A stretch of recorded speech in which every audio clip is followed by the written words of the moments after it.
बिस्मिल्लाहिर्रहमानिर्रहीम। Real issues में इरफान अली बुगे तरफ़ां भली कार।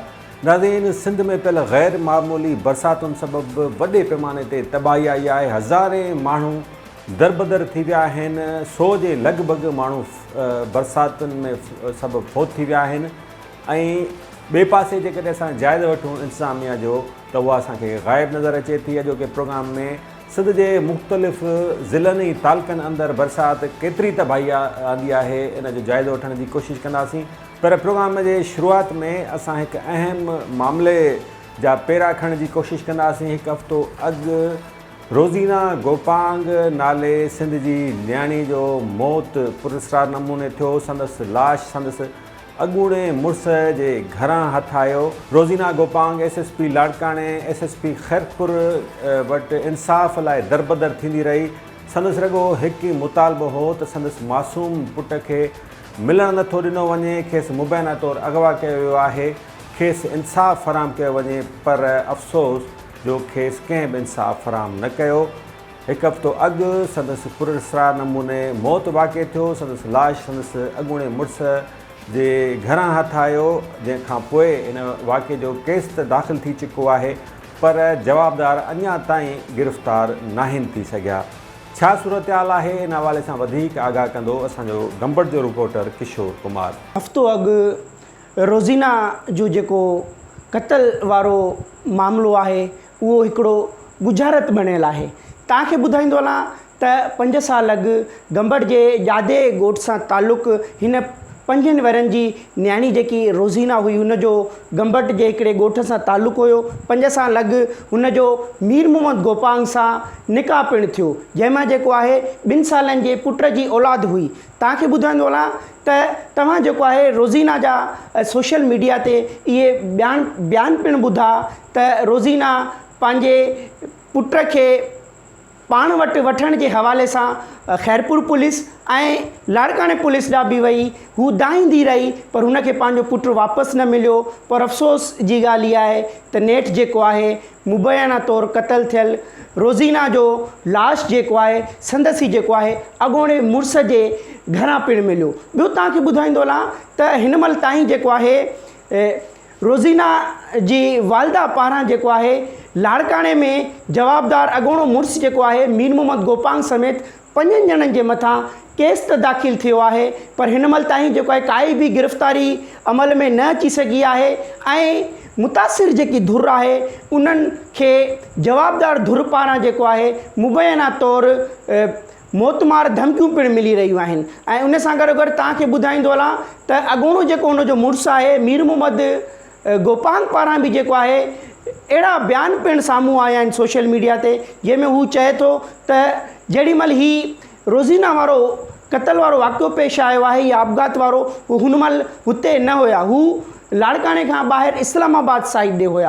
ॿियो तव्हांखे ॿुधाईंदो हलां त हिन महिल ताईं SSP सरफराज़ नवाज़ पारां जेको आहे FIR ऐं केस त दाख़िल कयो वियो आहे, पर हिन महिल ताईं गिरफ़्तारी अमल में न थी सघी आहे। नाज़रीन, गंबड़ जो रिपोर्टर किशोर कुमार रोज़ीना गोपांग वारे वाक़िए जे हवाले सां आगाह करे रहियो। हेसि ताईं जेका डेवलपमेंट थी आहे, बल्कि का बि डेवलपमेंट न आहे, छाकाणि त पुलिस कख भञी ॿीणो करण लाइ तयारु न आहे। चयो वञे थो त जवाबदार बासर हुजण सबबि पुलिस खे गिरफ़्तार करण लाइ तयारु न आहे। SSP लाड़काणे वॾियूं दावाऊं कयूं, सख़्तु नोटिस त वरितो, पर थियो कुझु बि कोन। बहरहाल असांजे रिपोर्टर रोज़ीना गोपांग जी अमड़ ऐं संदसि भेण सां ॻाल्हि ॿोल कई आहे।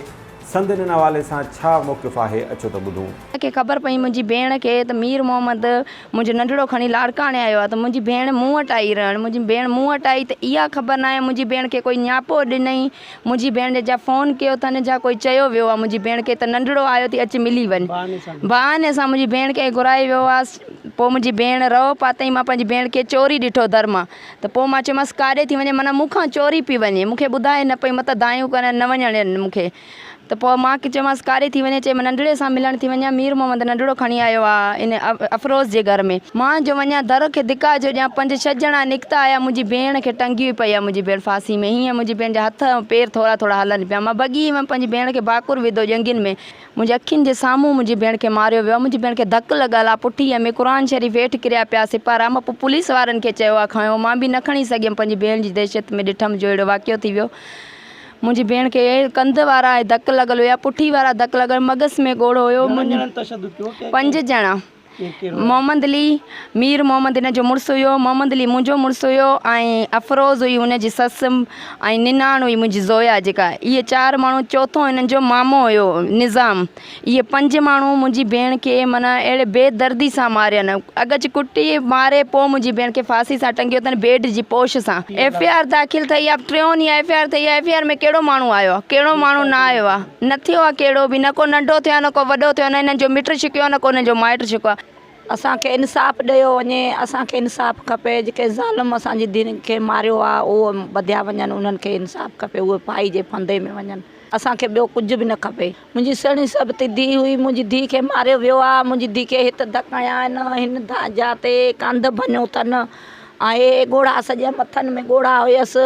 मां ॾिठो पोइ हिते जो वेंजारनि पिया, पोइ मां ॾिठो त वाक़ई हिन खे धकु लॻल आहे, सॼा हे पुठी में ऐं हे कंध में सॼो निशान हुयसि। पोइ वञी हिन खे बेड जे में लड़कायो अथनि। पर मुंहिंजी धीउ खे मारियो वियो आहे, ऐं पंहिंजी ख़ुदकुशी न कई अथनि। उहो चवनि था त ख़ुदकुशी, पराए घर में को ख़ुदकुशी थींदी आहे।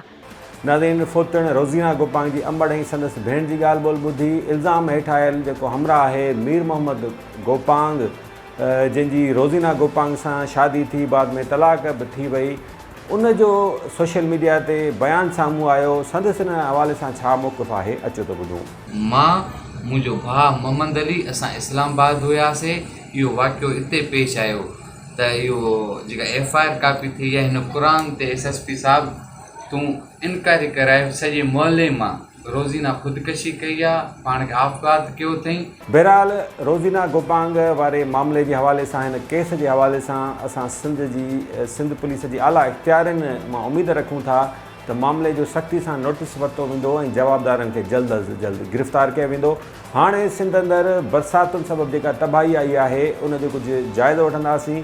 हलूं था मोरे तालुके में छा सूरत हाल आहे, इन हवाले सां असांजे मोरे जे रिपोर्टर अयाज़ मोराई हिकु रिपोर्ट तयारु कई आहे, अचो त ॾिसूं। हिन साल मामूल खां वधीक पयल बरसातुनि मोरो ऐं भरपासे वारनि इलाइक़नि में तबाही मचाए छॾी आहे।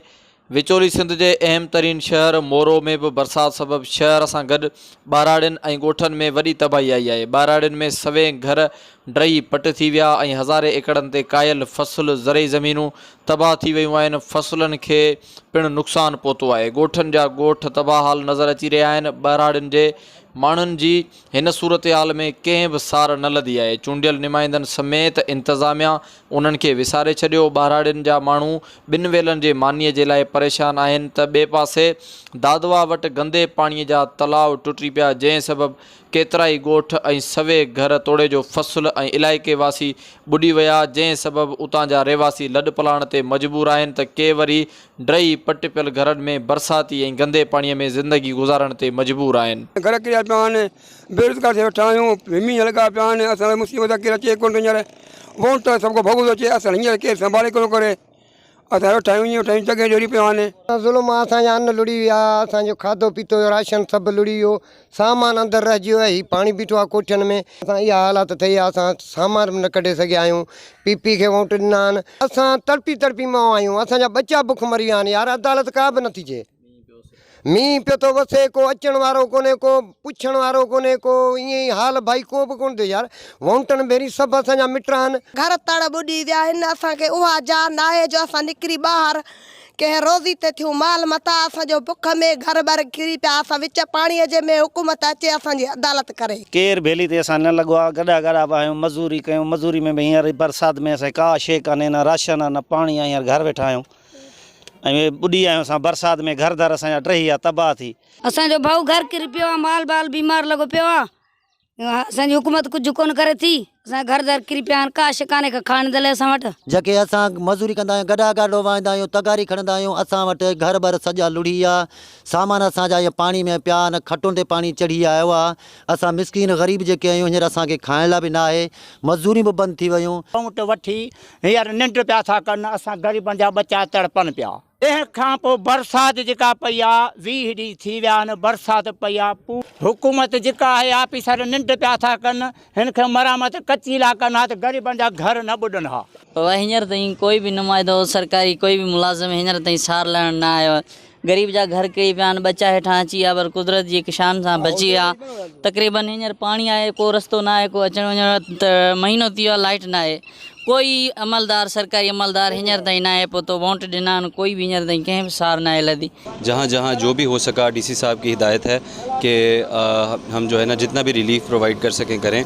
टेंट्स का भी अरेंजमेंट फ़िलहाल कर रहे हैं। जो लोग बिल्कुल ही जिनकी छत वगैरह गिर गई है या जो खुले आसमान की तरह के अंदर के नीचे रह रहे हैं, उनके लिए हम जो है ना इमीडिएटली जो है वो टेंट्स का अरेंजमेंट कर रहे हैं। 14 यूसियूं आहिनि जिन खे माहवार 70 लख रुपयनि खां वधीक जी बजट मिले थी, पर यूसीअ जो जेको एडमिनिस्ट्रेटर आहे उहो ख़बर न आहे त किथे आरामी आहे। तोड़े जो तक जो चूंडियल MPA ऐं तक जो MNA उहे वॾेरा ऐं उहे भोतार बि पंहिंजे बंगलनि ताईं महदूद आहिनि। हिन ॾुखे घड़ीअ में बि आवाम ताईं न आहिनि पहुता, जंहिंजे करे ॻोठाणनि जे तकलीफ़ुनि ऐं आंजनि में इज़ाफ़ो थी वियो आहे। उहे दर्दनि जा ॻोढ़ा रोईंदा रहनि था, पर उन्हनि जी केर बि सार लहण वारो न आहे। मीरो खान शहर में पिणु बरसाति सबबि वॾी तबाही आई। उते अञा ताईं केतिरा ई फुट पाणी बीठल आहे। सॼो शहर गंदगीअ जे वर चढ़ी वियो आहे।